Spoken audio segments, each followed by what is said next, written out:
It's astonishing, but clean energy from the sun, solar energy, has become the cheapest way to generate electricity. It's even cheaper than coal. And yet it produces only 3% of the world's electricity. Why aren't we using way more of it? How did it get so cheap? And what does all this have to do with ducks? Let's find out.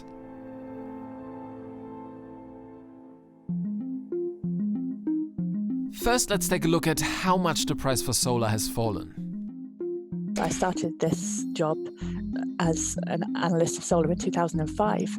And then I thought solar is ridiculously expensive. Jenny Chase is the head solar analyst at research firm Bloomberg NEF.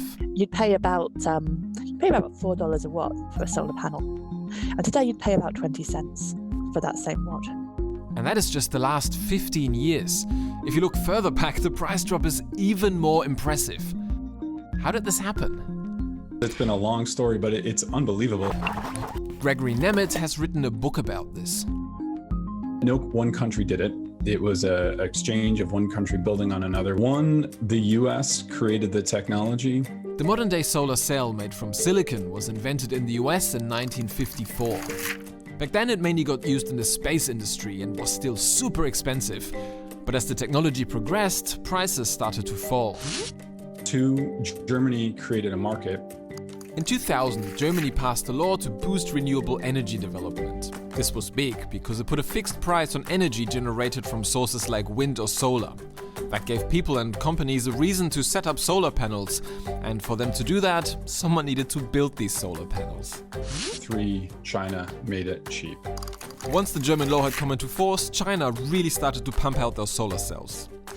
So basically it built a whole industry for this on a scale that the West really didn't keep up with. China was almost a non-existent player 20 years ago, and today they're the biggest producer of solar panels, about 70% of the world's production.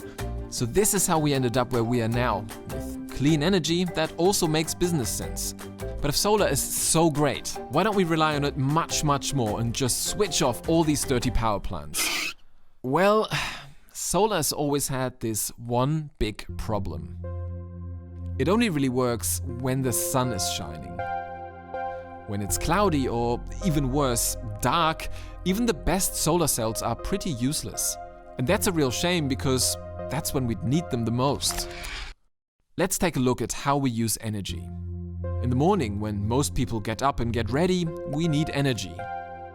The so-called duck curve charts our demand for power from non-renewable sources like coal and gas throughout the day, first in places without much solar. After the morning spike, it stays pretty level. When people come home in the evening, it goes up again and then drops at night. At this point, you might get an idea why they call it the duck curve, because it kinda looks like a duck. Anyway, in places with lots of solar, like California, this curve changes. The mornings are pretty much the same. Then the sun rises and solar energy production kicks in. This lets demand for non-renewable energy drop. Until the sun sets, that is. That is when conventional demand shoots up again, way steeper than in the first curve. Two problems with this. One, traditional power plants suck at ramping up this quickly. That means you have to keep them running at a certain output all day, even though there's lots of solar. And that means you can end up with actually more power produced in the middle of the day than is used. And that leads to the second problem. There are limits to how much energy you can put into the grid. Too much solar could overpower it, so it needs to be thrown away. This has always made it super difficult to add lots of solar to power systems.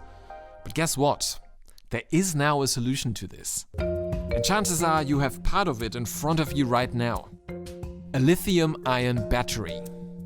We're just taking that same construction, stringing together many of those cells and making battery packs that we can use for cars. And then we can also scale that up to use for stationary power to go next to wind parks or solar farms.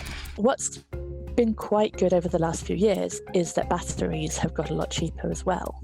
And we're now seeing solar projects built with a couple of hours of storage in the battery so that they can shift solar generation from the middle of the day to the evening, where there's often a peak in electricity demand. In the US, for example, the state of New Mexico just decided to shut down a coal plant and instead build new solar farms that store large amounts of the energy they produce in batteries. Lithium-ion batteries have become a lot better and a lot cheaper than expected in the last few years. They're now a viable option for storing and shifting at least a few hours worth of solar energy as needed. So the storage problem that solar always had is actually not that much of a problem anymore.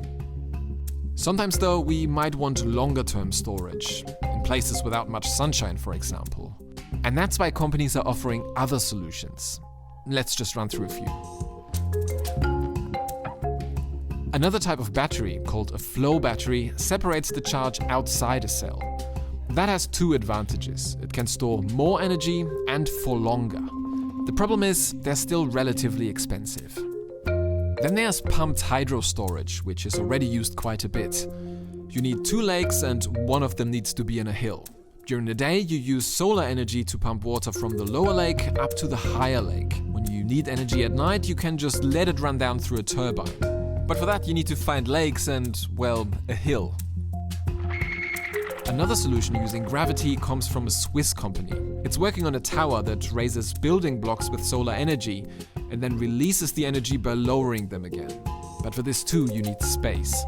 And there's also the option of using solar to produce hydrogen. And with that hydrogen, you could then do a number of things, like fuel cars or even make steel. But the whole process is still pretty costly. I think that the storage will mostly be lithium-ion with some hydrogen and maybe a few other options. There are alternatives. It's just that lithium-ion batteries are becoming so flexible and so inexpensive that it'll be hard for these alternatives to compete them. But they do have other attributes, like they hold a charge longer, which could turn out to play a pretty important role in some applications. So solar has become cheap and has pretty much fixed its biggest problem. So what's next? It's going to be big. It's going to be everywhere. We forecast that even with no further policy, solar would supply about 23% of global electricity by 2050. I personally think it's going to be much higher than that. I would not be surprised if by 2030, we're talking about solar doing a large part of the world's electricity supply. Solar has come a long, long way. But now that the technology is in place, it really looks like it's time to shine.